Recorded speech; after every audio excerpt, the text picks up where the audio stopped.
Welcome to Adventures in Surgical Weight Loss with Dr. R. I'm Dr. Richard Rasmussen. I'm a bariatric surgeon and excited to bring you another story from a surgical weight loss patient. My goal is to give patients a place where they can share their amazing stories. I get to hear these stories all the time.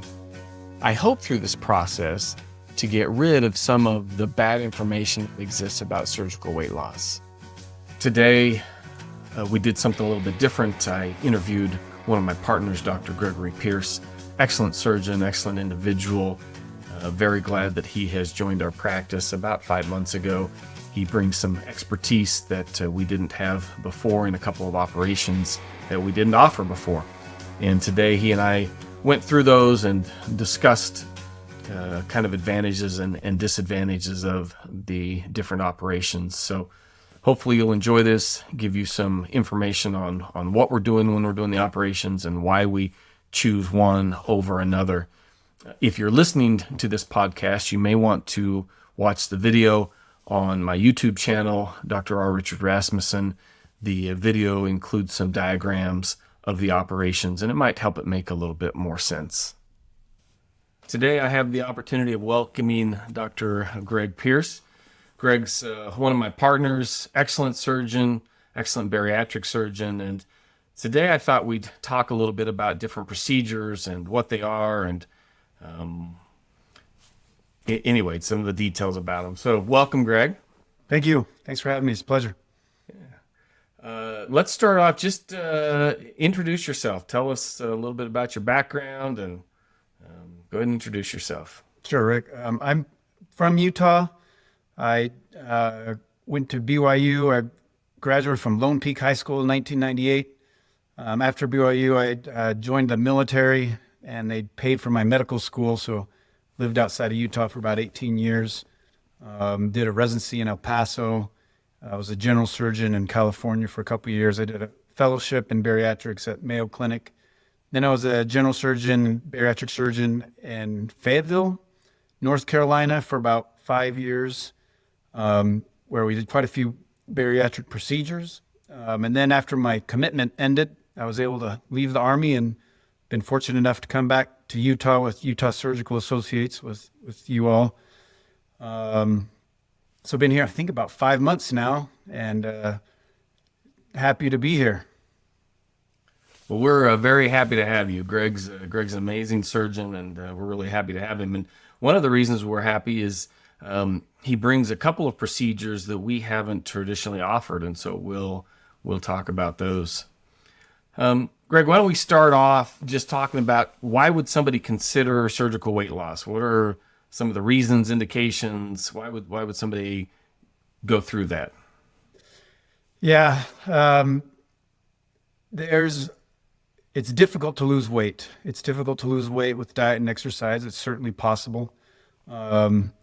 We've all probably seen that Biggest Loser show, or you remember it. And those people, they went to an area, they were secluded, they got to exercise, and they had dietitians, and they had great help for a certain number of months, actually. A lot of them lost a lot of weight.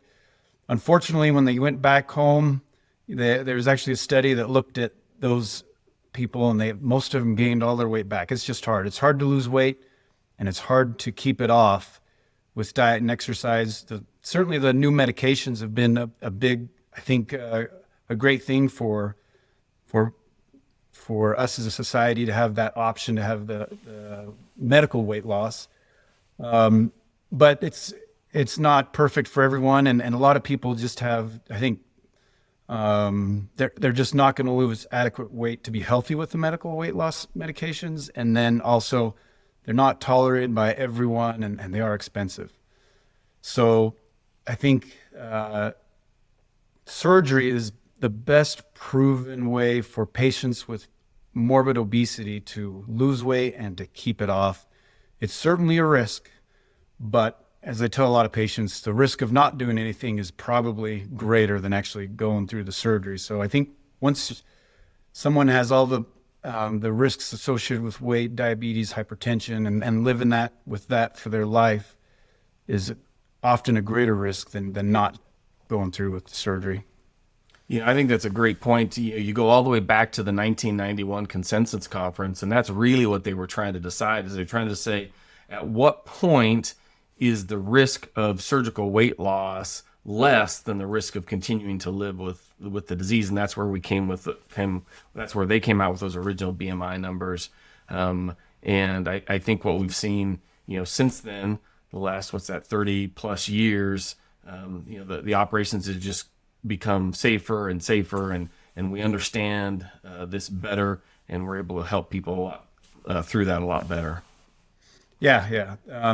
It's kind of funny. Bariatric surgery has evolved. Back then, all the surgeries were open with big incisions, and it's kind of been, we've gone through phases with bariatric surgery. In the 90s, there was the vertical banded gastroplasty, which was the number one surgery, which was a restrictive surgery.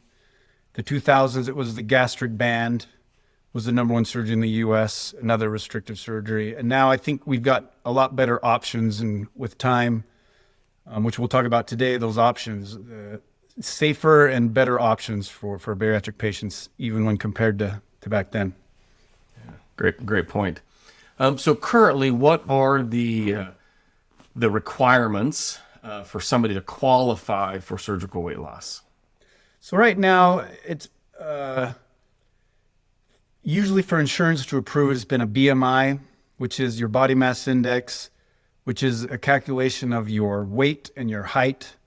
So if your BMI is 35 or greater, with a weight-related comorbidity, in general, that's approved by insurance, and that qualifies one for bariatric surgery. And there is also, if someone younger doesn't have any weight-related comorbidities, if their BMI is 40 or greater, they also qualify.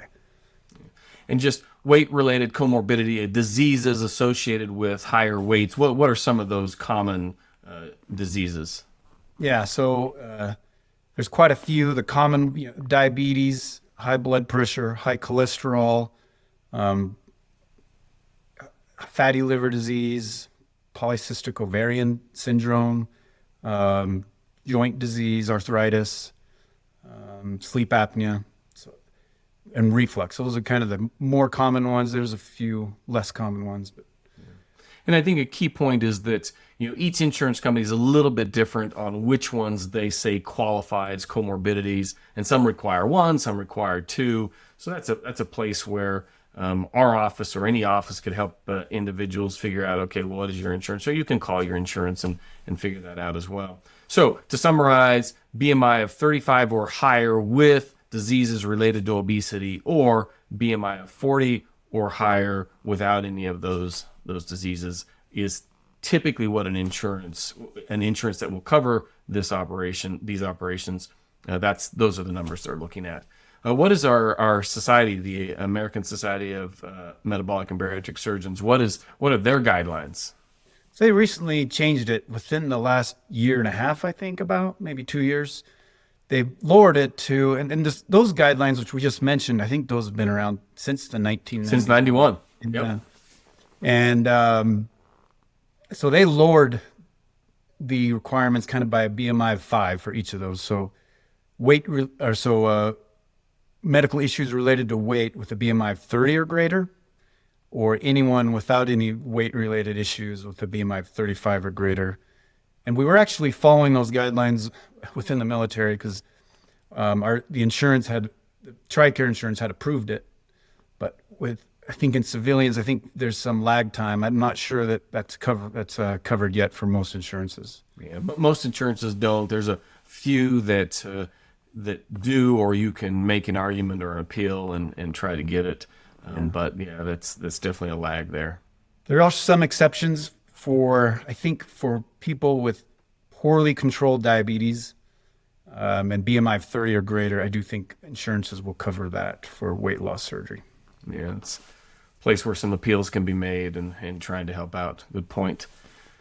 All right, so that's basically why somebody would qualify. And I don't know what your practice is, but if somebody comes in and they don't have an insurance that will pay for it, or they don't meet those criteria, I'll have some patients that they're right on that cusp. They're just, maybe they say they're a BMI of 33 and they've got type 2 diabetes, and we go through that appeal process and we can't get the insurance to cover it, there's always the option of patients paying cash to do the procedure. And I at least follow those lower guidelines when I'm considering those patients. I think it's a reasonable thing. I think the patients that have the surgery, even with a lower BMI, will be grateful that they did it. They won't. A lot of them will come off their diabetes medications or their hypertensive medications, and I think it's a great option for lower BMI patients that might not qualify with insurance. Yes. And that made me think of something as you mentioned that. I mean, really, at the end of the day, why we're doing this is to help people be healthier. And that's the part I love about it. And one of the reasons I do this podcast and have people come on and share their successes, because they get off their medications, their comorbidities, their diseases get better. They're able to do activities that they haven't done in years. And I love hearing and listening to those stories, which is really the genesis of why we do this. Yeah, it's not a cosmetic procedure. It's really to help people live happier, healthier lives. And, just saw a patient yesterday. I think you helped me with him. We did a patient who had over 500 pounds with a BMI in the 70s, and saw him in the clinic for his first post-op visit. He's already lost 30 pounds, and he feels really good. We'll get into the more details about surgical options for the super obese, but this patient's probably going to have a second procedure in the future and have additional weight loss. But just seeing that change is a very gratifying thing. Often patients, some patients they don't know where else to turn, and it's nice to be able to help them out. Yeah, that's awesome. Well, let's use that as a segue. Let's he had a sleeve, as I recall. Correct. Yeah. So let's jump in. There's 4 procedures we're going to talk about. We're going to talk about sleeve gastrectomy, Roux-en-Y gastric bypass, a SADI-S, and a duodenal switch, and try to compare and contrast those. So I'm going to bring up this little sheet here. So sleeve gastrectomy. Teach us about sleeve gastrectomies.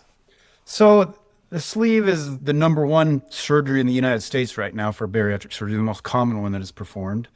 What I like to tell everyone is, if you think of your stomach kind of about the size of a football probably after you eat and it's full of liquids, what the sleeve does is it makes your stomach probably about the size of a banana.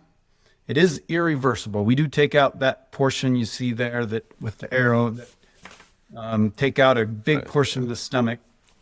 And so it is a restrictive procedure, but it also has a lot of effect on the hormones, and people have they have a decreased appetite with the sleeve. And I think it's a great surgery. I've heard estimated that we're removing about 85% of the functional capacity of the stomach. Yeah, yeah. So people they don't feel as full as much, and they don't have as much appetite as they did. And you can see there some of the advantages of the sleeve. And just to clarify, they don't feel full. You mean they don't feel hungry? I'm sorry. Yeah. They feel full faster, okay, and they don't. And then their appetite's just decreased a lot after. Great. Yeah. So you see there what some of the advantages of the sleeve.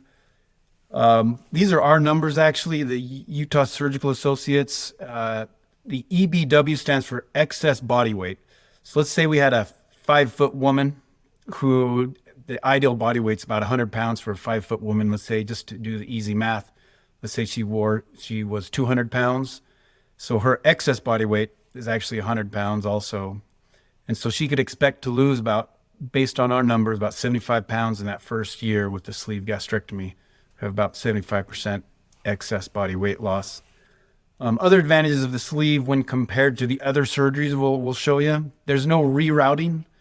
There's no dumping, which you see with the gastric bypass, and no ulcer risk. Maybe explain dumping for us. Yeah. So dumping is when you get a large carbohydrate or sugar load that gets into the intestines at once, and it can cause various amount of symptoms. Lightheadedness, diarrhea, just kind of upset stomach. And with the sleeve, you keep what's called the pylorus, which is kind of the lower muscle of the stomach, the outlet, kind of a valve that the valve keeps stuff in the stomach to help with initial part of digestion, and it kind of leaks it out slowly so that you don't get that dumping syndrome with the sleeve. And that is an advantage. The patients can get quite a bit of symptoms from dumping. One of the biggest disadvantages we do see with the sleeve, and I'm sure you've seen it quite a bit, is reflux. Patients sometimes don't have reflux before surgery, and they can get reflux after surgery, and not a small amount, maybe up to 1 in 5 patients get a decent amount of reflux after surgery. And some of those patients that have reflux before can get worsening of their reflux. So it's typically not something we do in someone with severe reflux. What's your practice if someone comes in with like mild reflux, Rick? With mild reflux, I talk to them about it. If they're controlled on minimal medications, then there's always room to move with adding more medications if needed. And so, you said 20%. I usually quote 16%. There's several different studies that kind of show different numbers, but kind of in that range. And so de novo or worsening reflux, and it can be bad. It can be really bad. And so I just try to make sure patients understand that aspect. And if they're still interested in sleeve because they feel that fits their lifestyle and their goals better, then I'll definitely proceed. If somebody has really, really severe reflux, they're on they're on twice daily PPI and an H2 blocker, that's really maximal medical therapy. And so if they do get worse, I have nowhere else to go. So those are ones I usually recommend going towards a bypass because that treats it so much better, which we'll discuss. So. Yeah, no, I agree. That's what I do also. Some other things that you see here, the disadvantage, it's there's been a lot of studies comparing it to a gastric bypass. Some of them show that it's not as effective, but some of the newer studies, like the Swedish studies, show it's pretty good actually. So it's probably not as effective. It probably gets a little less weight loss than the gastric bypass, and probably does have a little less effectiveness for diabetes, but it's not far off from my experience and from some of the newer research that I've seen. Yeah, I typically use the Cleveland Clinic calculator, and what that will show is that patients with mild or moderate type 2 diabetes have better long-term resolution of that diabetes with a bypass than with a sleeve. But for the mild, it's the difference between 90% and 75%. If they get into moderate, then it's a bigger difference. It's like 60% with a bypass and 25% with a sleeve. And then if they have severe type 2 diabetes, they've had it for a long time, they're on multiple medications, they basically burned out their pancreas, it's about 25% or 10% actually, either procedure, whether it's a bypass or a sleeve. So the long-term benefit kind of equals out at that point. So then we're looking at the other thing. So that's what I typically use and counsel patients, and I actually pull out that calculator and decide. And to your point, from a weight loss standpoint between a sleeve and a bypass, if you look at national numbers, there's about a 10% difference. But in our clinic, it's only about a 5% difference is the max it gets to typically weight loss between a sleeve and a bypass. So they're pretty close. Yeah. Now, I do think it's important to remember the sleeve is a newer surgery. Define newer. Yeah, as in probably about 15 years. The last 15 years has kind of really taken off. I think in the mid 2000s, I don't think anyone was doing a sleeve. It was uncommon. And I think around 2010, the numbers really started to increase. And now, I think it's about 70% of the bariatric surgeries in the United States are sleeves.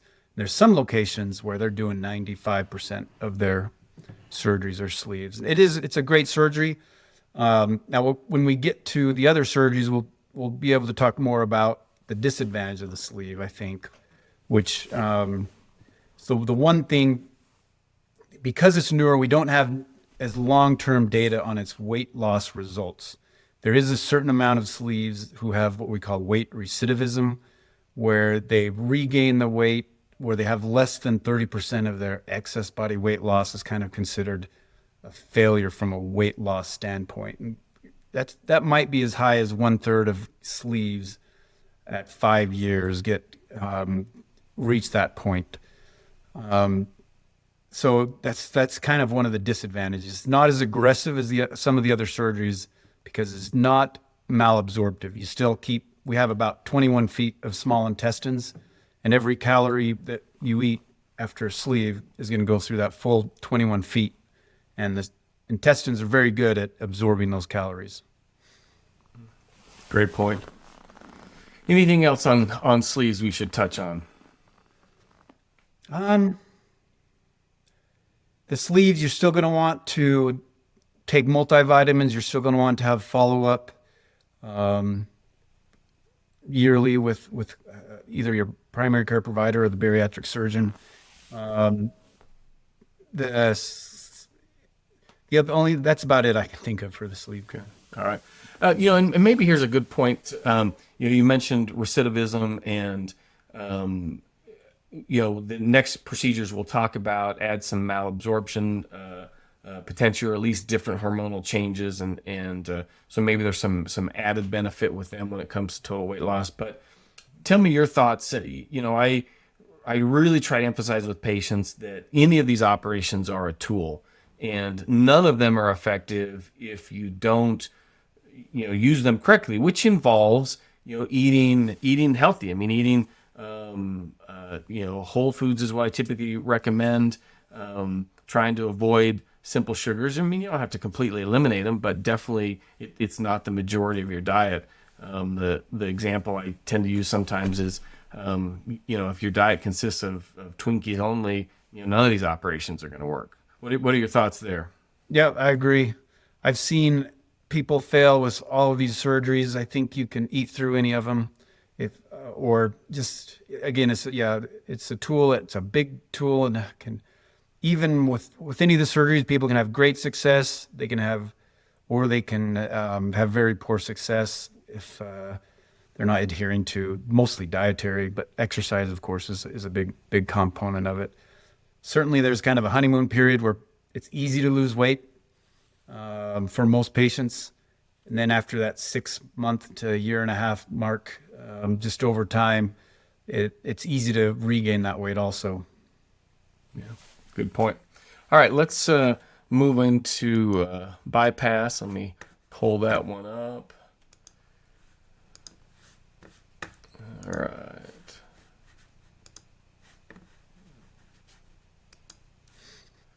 Okay, take us through a gastric bypass.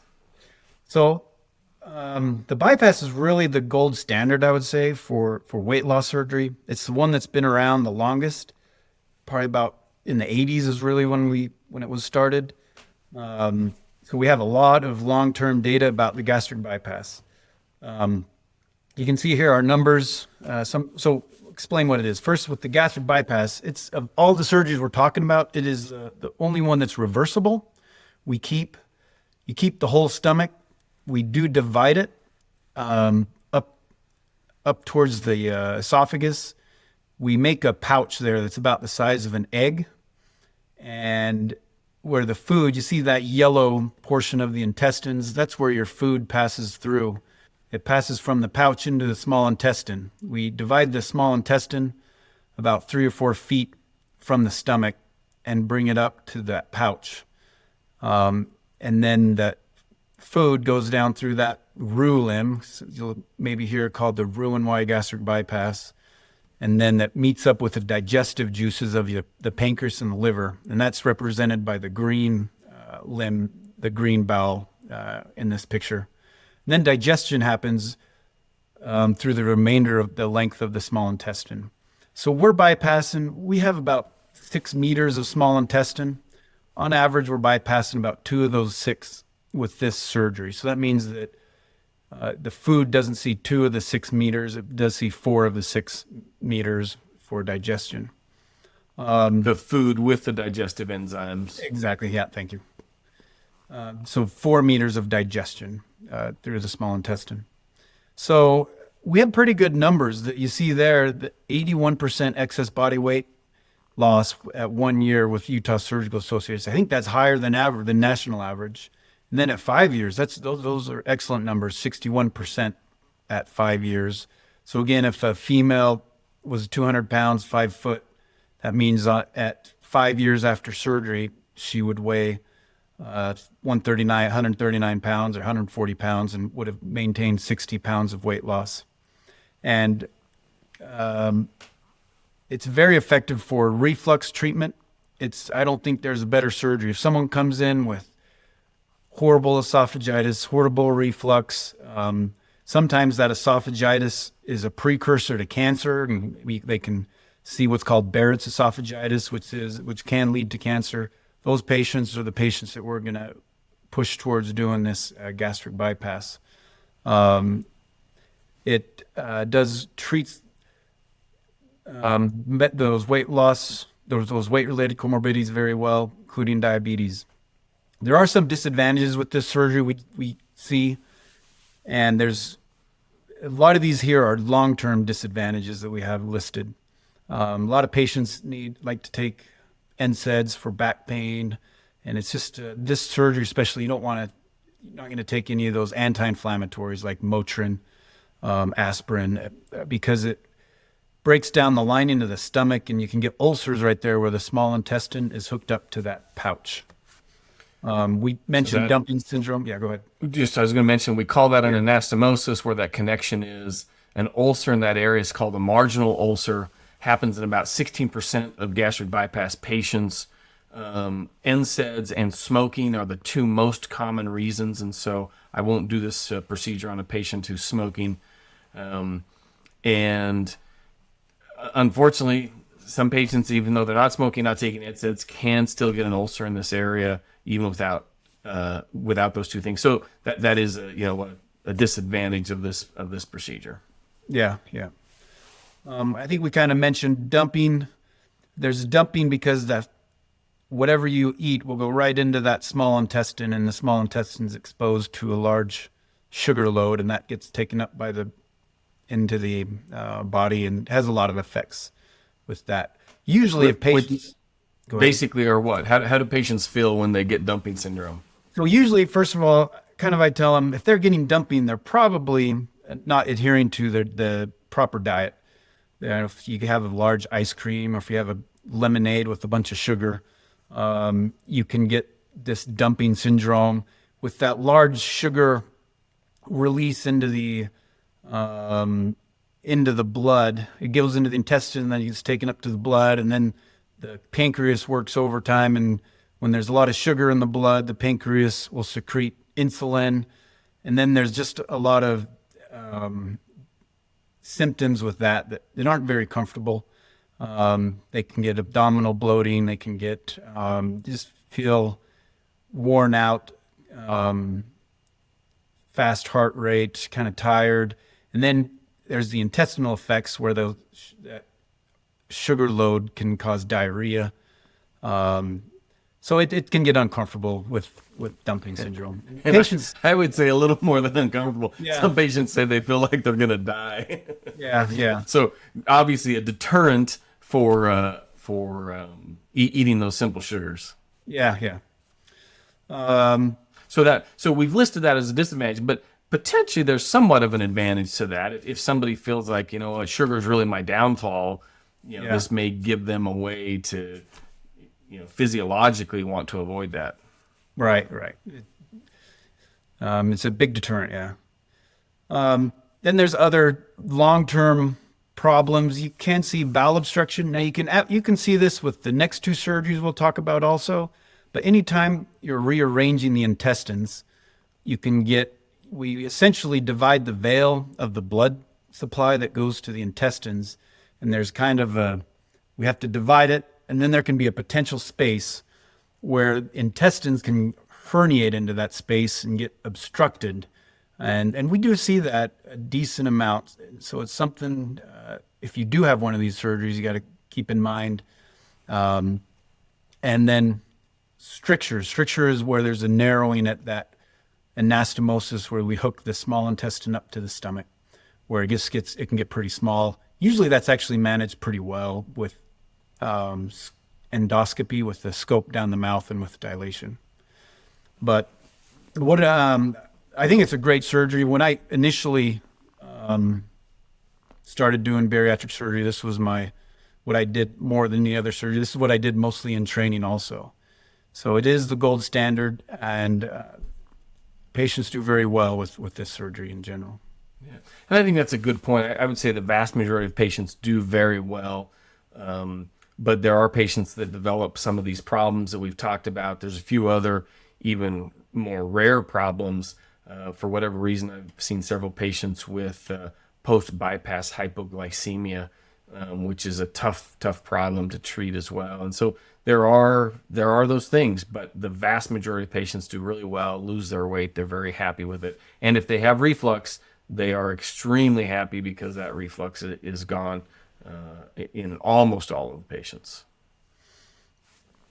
All right, well, let's move on to SADI-S. So let me pull that one up.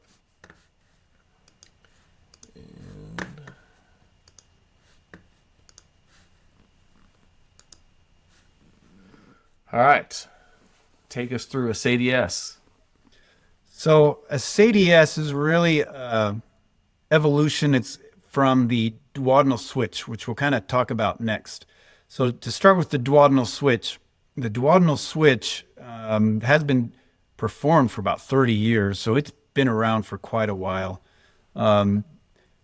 We, as a society, we're getting heavier, and then there's a portion of us that super heavy people in our population are getting, that is continuing to grow. And the sleeve and the gastric bypass are great surgeries, but once you start looking into BMI of 50, 60, they don't quite get the weight loss that we would like. So that's when we start, that's kind of where the duodenal switch has come in historically, is for larger BMI patients. Should we look at that one first? Yeah, maybe look at that first. Let's do that, because it does make it a little easier to talk about SADI-S if we understand duodenal switch. So let's grab that one and let's talk about that one first. So the duodenal switch, you can see is the first stage of a duodenal switch is actually just creating the sleeve, making the stomach that size of a banana. And that's actually where the sleeve came into popularity. This was a staged procedure. They do the sleeve, and then 6 months later, 9 months later, when the patients had lost a decent amount of weight, they would then bypass part of the intestines to give them the both restrictive and a malabsorptive component. But then a bunch of patients had lost so much weight with just doing the sleeve that they didn't want that second procedure, and that's kind of when sleeves started becoming popularized. So with the duodenal switch, you make the sleeve and bypass a significant portion of the small intestine. To create the duodenal switch, you go at the end of the small intestine where it meets the large intestine and measure back about 250 to 300 centimeters. And then you hook that portion up to the sleeve. And then about 150 centimeters away from the large intestine, you place that biliopancreatic limb. On this picture, you can see that it's green, and that is placed about 150 centimeters from where the small intestine and large intestine meet. And so digestion occurs about for that 150 centimeter length. So you're bypassing about 4.5 centimeters of the small intestine. So this is quite a bit. Yeah. So this is it's an aggressive surgery, but it also gets very good results in terms of weight loss. And again, as we discussed earlier in the podcast, it's not all about weight loss. It's about improving those weight-related problems. Like, for example, if you're a patient who weighs 300 pounds and your ideal body weight's 100 pounds, if you can lose 90% of your excess body weight, so you're losing about 180 pounds, that means your heart is pumping blood to about 180 pounds less tissue. Your lung is not having to work as hard, and kidneys and pancreas and your joints. So it's those benefits that come with that weight loss. So this surgery is probably the best one we have out there in terms of just raw weight loss. And so, you could ask, well, why don't we do this on everybody then if it gets you the most weight loss? Because it's so aggressive, you do have the risk of diarrhea, and you have the risk of micronutrient and protein deficiency when compared with gastric bypass sleeve. So it is an aggressive surgery that has those risks. I would say with the duodenal switch that some of these patients are having 4 to 5 bowel movements a day. Most of the time it's soft and it's controlled, but there is a portion that need to take medications. And there's, with the duodenal switch, probably about 1 in 200 patients do need surgical revision, meaning you lengthen that limb so that they don't have so much diarrhea or bloating. And with these patients, they need to be very adherent to taking their multivitamins, getting in their adequate protein. The one difference with this surgery compared to the other ones, we're recommending different vitamins that have the fat-soluble vitamins in them. And we're recommending a higher amount of protein for them, usually 100 grams of protein a day is what we recommend. And then the vitamins we kind of recommend are ADEC vitamins that have the A, D, E, and K fat-soluble vitamins. In addition to the regular multivitamins? No, those are within that vitamin. They don't have to take 2 multivitamins. Usually that one. Right, but their multivitamin includes the fat-soluble vitamins. So it has all the other vitamins plus the fat-soluble vitamins. Correct.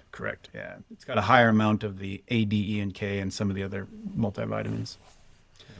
So it is aggressive surgery. It's not necessarily, technically it is more challenging in the super obese patients.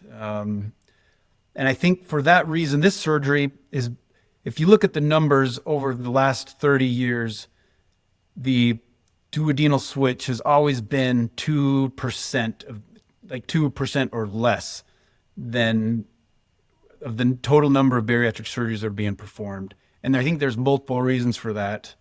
One of them, it does have some additional technical demands. And I think another is that just kind of those disadvantages.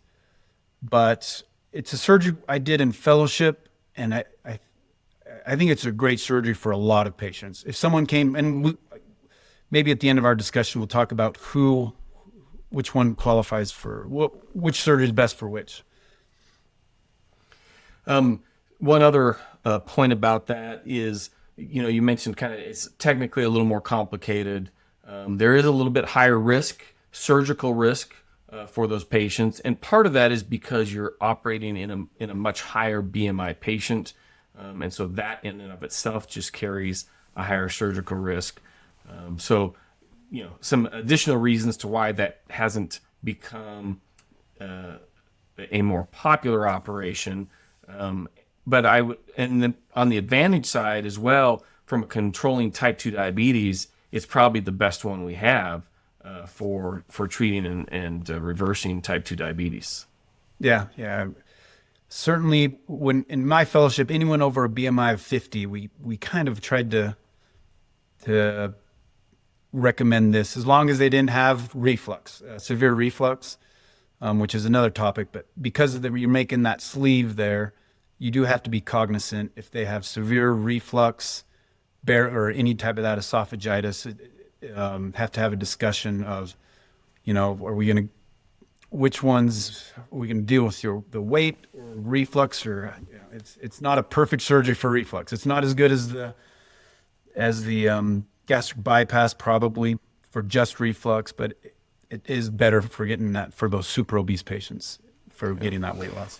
So because of those complications and the difficulties there, that's probably why we ended up with the SADI-S. So why don't we move to that, and that'll kind of give us that background and understanding of how this operation came to be.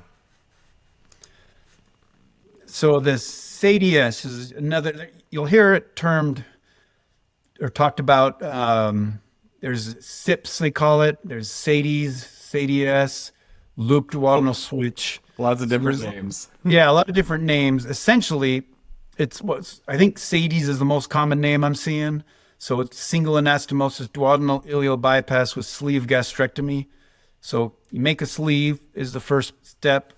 And then the second step is to divide that duodenum right there, just past the pylorus, and then measure from the... So that part's the same as a duodenal switch. Yeah. And then actually, when we're making a duodenal switch, we actually make a SADI-S first, and then you divide to do we make a duodenal switch. So the SADI-S is part of the step in making a duodenal switch.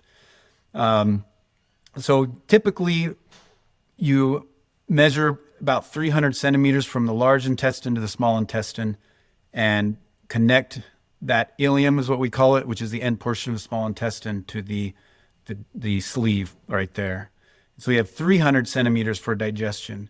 This surgery has been around. And just to clarify on that, so you count back 300 centimeters, you make this anastomosis, and then what your point was is if you were carrying that onto a DS, a duodenal switch, you would divide the small intestine here and bring that down and connect that at the 150 centimeter mark. And so that would be that additional step to go from a SADI-S to a duodenal switch. Exactly. Just one step less. Yep. Okay. So kind of lost my train of thought. You were going to tell us kind of how long it's been around. Okay. Yeah, that's right. So this surgery has been around for about 10 to 15 years in certain locations. Certain locations where they performed a very high volume, and it has slowly grown, and I would say in the last 5 years it's growing quite rapidly throughout the United States. Anytime you go to a bariatric weight loss meeting, it's always the highest attended seminar. Many of the colleagues that I know who have been doing bariatric surgeries for years and years have transitioned to doing a very large amount of this procedure. And this surgery was approved as a safe weight loss surgery by the American Metabolic and Bariatric Society about 3 or 4 years ago. So it is an approved surgery. It is newer, but I would say that it is not it is not something unknown, because it's just a variant of the duodenal switch. And the duodenal switch has been around for 30 years, and we know the evidence on that it's safe. We know its risks, and since this surgery is less aggressive, any of the risks will just be less than that. Meaning, the risks of malnutrition or any of the other associated risks. So it's a safe procedure, in my opinion, because we have the data and we have our results from the duodenal switch. And if anything, you might not get as much weight loss, but you also it won't have as much malabsorption with that. And that's kind of the main reason I think that it has taken. One of the reasons it's popular, I think, is you have a lower risk of diarrhea and a lower risk of protein and micronutrient deficiency, with still the added benefit of the very high excess body weight loss. And technically, it's a quicker surgery, and it's less technically challenging, one less step compared to the duodenal switch. So this is surgery I've been doing for about 4 or 5 years. The advantages, as we see, you get a high amount of excess body weight loss, probably in general more than with the sleeve and with the gastric bypass, and a little less when compared to the duodenal switch.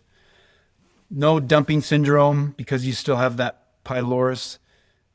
These have very, very low ulcer risk, that because the bile is passing through and you see in that green limb, it's passing through that loop.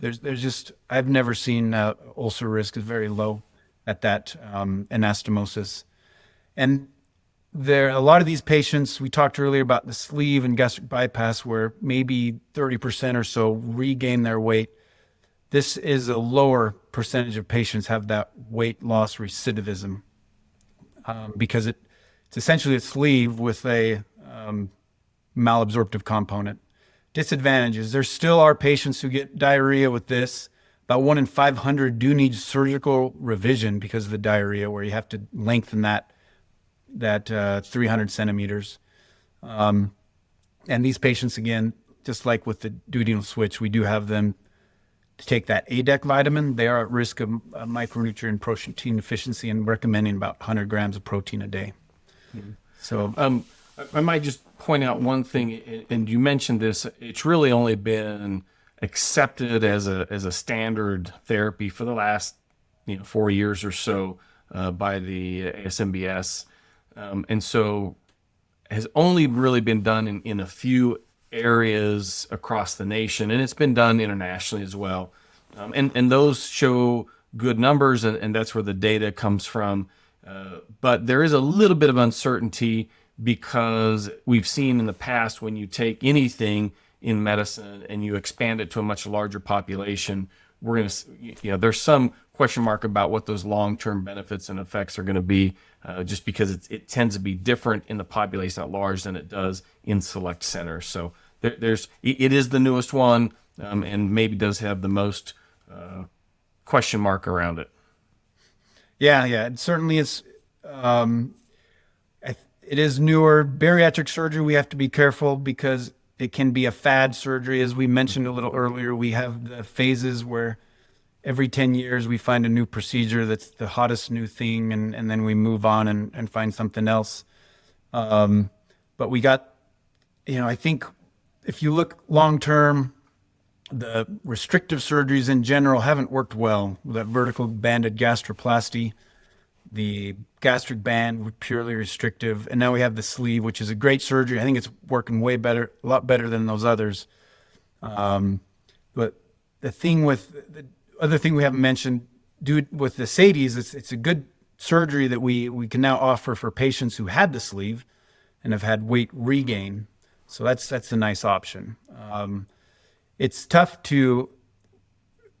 The other thing we haven't mentioned, we do a lot, probably about what do you think, 10 to 15% of our surgeries are maybe revisional surgeries, for multiple reasons.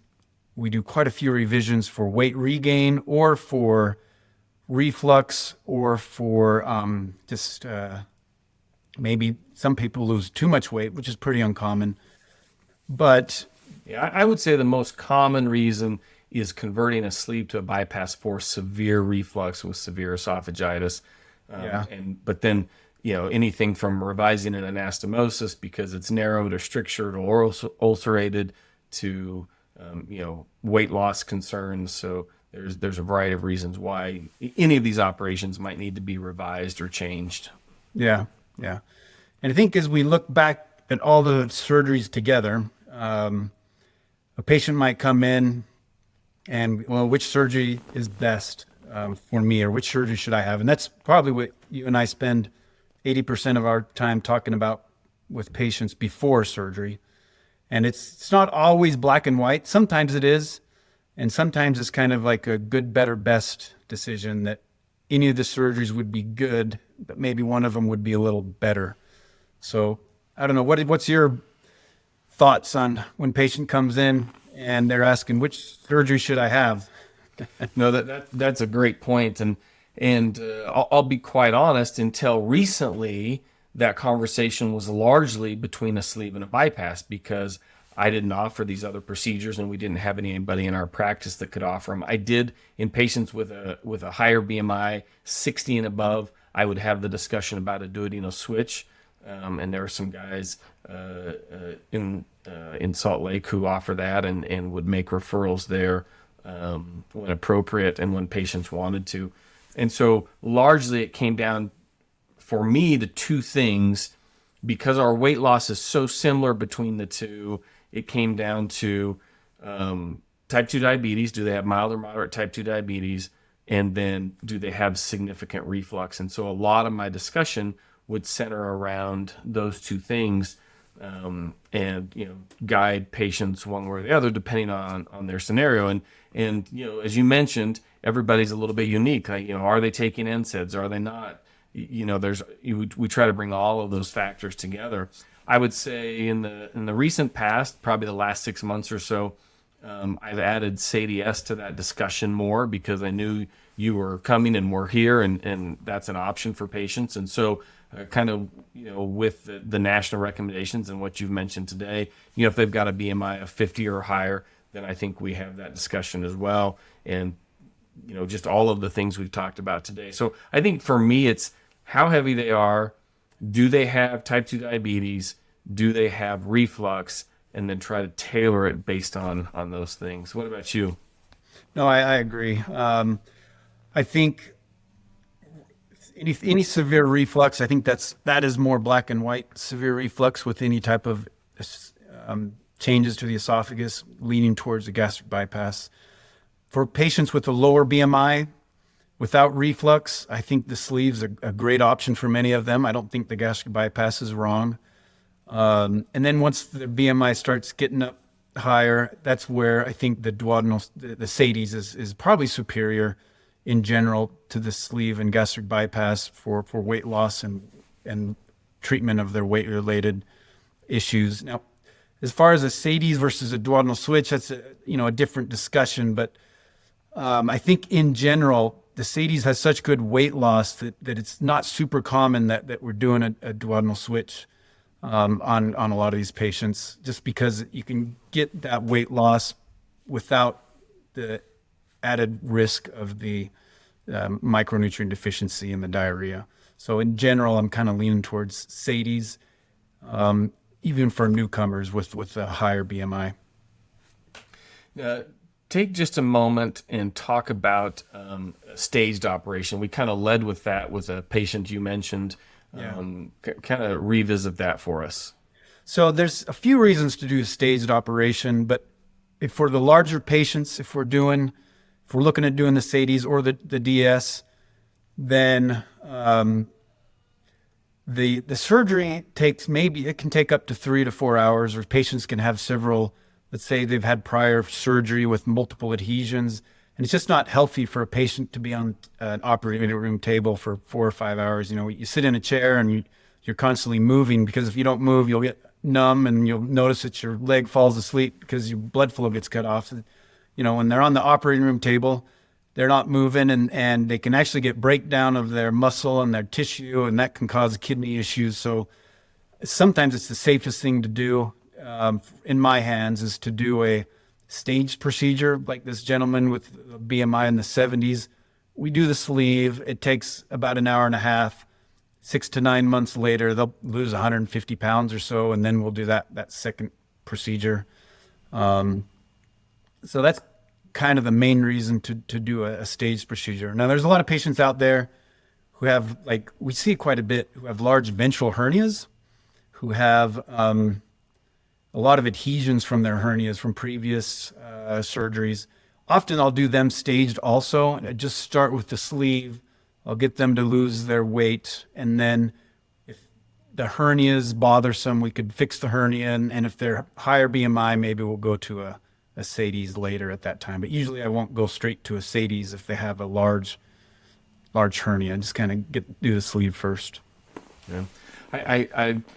The thought that comes to mind is, you're talking about that, is it's really individual, right? And everybody's scenario is a little bit different. So with this, we're trying to give some general guidelines and outlines, but it's really helpful to sit down with your surgeon, have that discussion, here's my scenario and what's going to be the best for me. And again, here's some of the guiding principles that we use. All right. Anything else we should hit? I'm going to just stop that. And anything else we should hit on to help patients in trying to understand, what's the right procedure for them? I think understanding the risks. I think you never want to go into a surgery also thinking, what's my backup plan if this fails? One of the good things about a sleeve is, if you do have weight regain after, that can be treated later, conversion to a SADI-S. With a bypass, it is difficult. It's difficult to do a bypass. Once patients have weight regain after a bypass, there are some procedures that we do. They're not as effective. So it isn't one thing with the bypass. Once you get a bypass, you can get it reversed, but it's hard to treat that for weight if you have weight regain after a bypass, that's a difficult thing to treat well. The medications are helping out. We can use medications now, but overall, and there are, I mean, you're kind of hinting at it, and you can do a type 1 distalization. You can, some people will take them and convert them back to a DS, but your level of complexity goes much higher. Your level of risk goes much higher. So yeah, it's important to kind of have those thoughts and make a good decision at the beginning, but also recognize that obesity is a chronic disease. And, there's lots of operations we do that, may need to be tweaked or revised. I mean, a hernia could come back and you have to redo that, or, you take out a part of colon for colon cancer and they get a recurrence or they get a new cancer. And, so it's, when you're dealing with a chronic disease, there may need to be things done in the future. Yeah, no, I agree. I would just say, I've rarely met a patient who wasn't happy with having the bariatric surgery. I think the vast majority of them, even those that had some complications, are happy with it. They feel healthier, and they would do it again. So I think it's significantly underutilized tool that we have to help patients be healthier. One of the most common things I hear is, "I wish I would have done this a lot sooner." Yeah. No, Definitely. I agree. Maybe, I had one other thought. We've talked a little bit about some of the complications that can happen with these operations. Maybe let's just go through, in general, what are the complications for surgical therapy for obesity? Just so if somebody's new to surgical weight loss and they're wondering kind of what that is, maybe they can have a better understanding of what some of those potential risks are. Sure. For any of the surgeries, risks are bleeding, infection, damage to surrounding structures are kind of the main ones. Bleeding, I would say about 1 in 200 is the risk that I quote the patients, that they're either going to need a blood transfusion, and some of them, very few, are going to have to go back to the operating room to help stop the bleeding afterwards. And that's a risk with any surgery. Infection, the biggest risk we worry about is a leak on any of these procedures, whether it's the sleeve, the staple line can leak, gastric bypass, where the connection from the small intestine to the stomach can leak. And then the same thing with the SADI-S. That risk generally is probably 0.5 to 1%. I wouldn't be surprised if in our practice it's a lot lower than that, but that's kind of the national number for leak. And that's the number one killer. Unfortunately, it's very uncommon that patients die from this procedure, but in the first month, that's the most common reason that people get a leak, and then they get sick and get septic, and then can pass away. Very uncommon. So usually a leak would need to be treated with an additional procedure, surgery, to help control that leak or stop that leak. And then damage to surrounding structures. Anytime we're doing surgery, you can have injuries to other portions. With bariatric surgery, also in the first month, we do have to watch out for blood clots. Patients are at high risk after surgery and being less mobile. We give them blood thinners often. Always in the hospital, we give blood thinners. And usually for the larger patients, I'll send them home with some type of a blood thinner for the first month. Similarly, I use a calculator, again, Cleveland Clinic calculator, to determine what their risk is. And if they're a moderate to higher risk, then they'll go home on a blood thinner. Generally, though, I'd say, what do you think? Maybe 80% of our patients are probably going home on day one from the hospital, and they're walking around the day of surgery. A lot different than even when I was training. We'd put everybody in the ICU. We'd give everybody IV narcotics, and they'd stay in the hospital for 3 or 4 days. And we think as a society in the country, patients are going home a lot sooner. Some centers are doing same-day surgeries. And I think that speaks to where surgical treatment has progressed, and understanding how to control pain and how to get bowel function improved, and really gotten to the point where, again, it's made these operations a lot safer, and we can let people go home a lot sooner. Yeah. The risk, compare this to a cardiac bypass, for example, and the risks are much smaller. And actually the benefits of having a bit weight loss surgery long-term for the heart in some ways are just as big as doing a cardiac bypass. So yeah, the risks are there. It's a big surgery, and we're changing things to where they aren't normally are. And it's hard to do that perfect. It's hard to have perfect results, but in general, the risks are very low. And in some studies, it shows the risk of doing this is similar to the risk of taking somebody's gallbladder out now, which is pretty amazing. Yeah, definitely. Well, Dr. Greg Peirce, thank you very much. I've appreciated your expertise and what you've shared with us. Any last comments on surgical weight loss? No, it's a very gratifying field to be in. I think seeing these patients come back, I love like the 6-month visit, because that's when they've lost weight and they're and they're just happy and they feel like they have a new life. And it's a very rewarding thing to do that. And I'm excited to work with you, and we're excited to work with our population here in Utah. Awesome. Well, thank you. Thanks again to Dr. Gregory Peirce. My goal with this episode was to let people know what are the main operations we offer, what are the differences between them. As surgeons, what do we think about when we're making recommendations, and hopefully increase the understanding of what is surgical weight loss. Please take a moment to subscribe, rate, and review our podcast. It will help us reach more people with these amazing stories. I also have a YouTube channel where you can see this video, as well as several other videos about surgical weight loss, general surgery, and robotic surgery. Join us next time for another amazing story.